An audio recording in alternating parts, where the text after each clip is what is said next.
The brush menu in the main menu bar contains the following operations. Now, before I actually start going over these, I want to let you know that I'm not going to be talking too much about the actual BSP functionality. That's something that we're going to save for a future video over world geometry and additive versus subtractive levels. What I'll be doing here is showing you exactly what these commands do and nothing else. So for starters, we have the add command. And to show you what that does, we need the red builder brush, which I already have on the side of my level set to a 256 cube, and I'll drag this into my map, just maybe kind of over here toward the wall, like so, and I'm going to go under brush and choose add, and voila. Now let's move the red builder brush out of the way, and it looks like we have a block of mass, which has just been added to the map.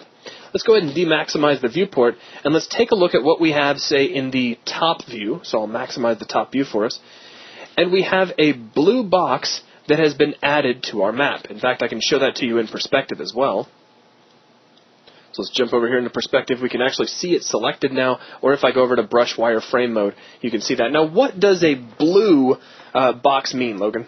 Well, that's an additive brush. That's right. So that means that we have added this mass into our level. So let's go back over to lit mode so that we can see that. And let's move on to the next command, which as we move down the brush list is subtract.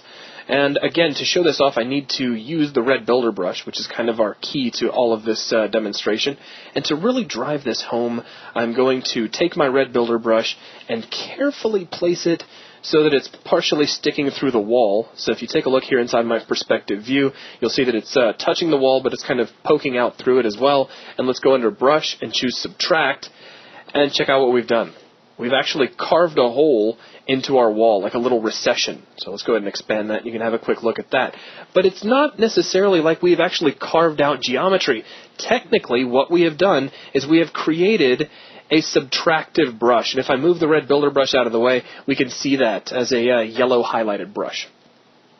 All right, moving down the brush menu from here, we have intersect and de-intersect, and these are both commands that allow us to perform a Boolean operation on the red builder brush, and it's going to behave in two different fashions based on whether we want to respond to solid geometry or to additive geometry or negative geometry. Now, to really make that make sense, I'm going to move my red builder brush so that it runs partially into the corner of this blue additive brush that I've created, and we're going to slide it down a little bit. So if we take a look here inside of an expanded perspective view, you can see how these two brushes are kind of running through the corners of one another.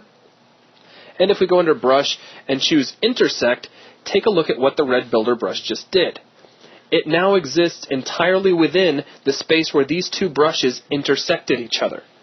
Right, so it's almost like the result of the intersection is what the builder brush has become. That's right. So only the areas where the two brushes intersected remains. That's right. So if I move the red builder brush out of the way, I could go back under brush and choose add again, and I've created a new additive brush that is the exact same volume that those two objects had where they were both touching each other.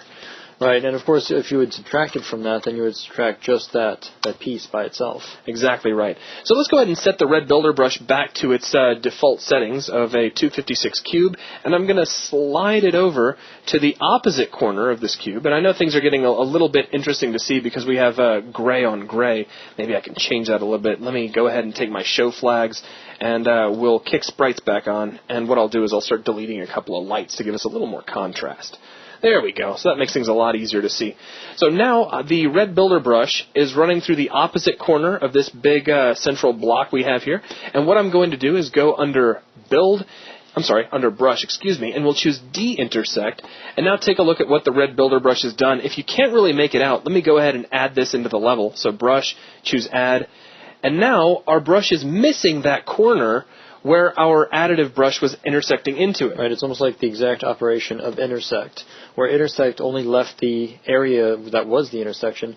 Instead, de-intersect leaves any part that is outside, basically any part that's in negative open space. That's right. Is the only part that will remain. If you're familiar with Boolean operations, this is kind of like a Boolean subtraction.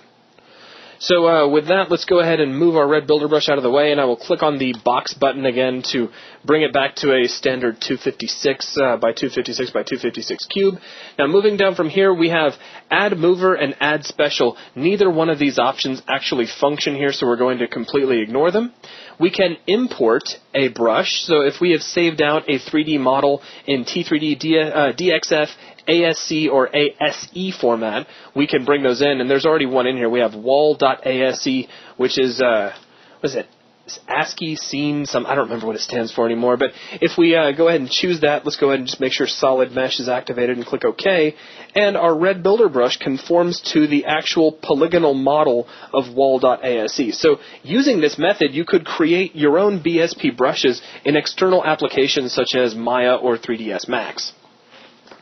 Moving down from here, we can export a builder brush. So if we maybe create a builder brush, perhaps with geometry mode, which we'll talk about later, that we really like and might want to use again, we can export that out as a T3D file that we can import back in later if we need it for some reason.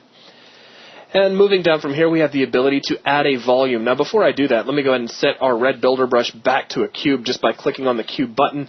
And I'm going to move the red builder brush over here to this kind of unused corner of the map.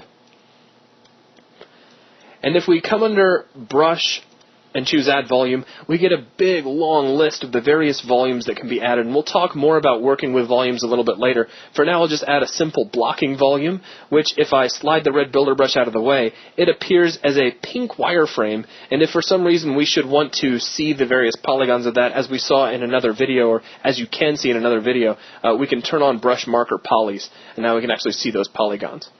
So that is a quick look at the various commands of the brush menu.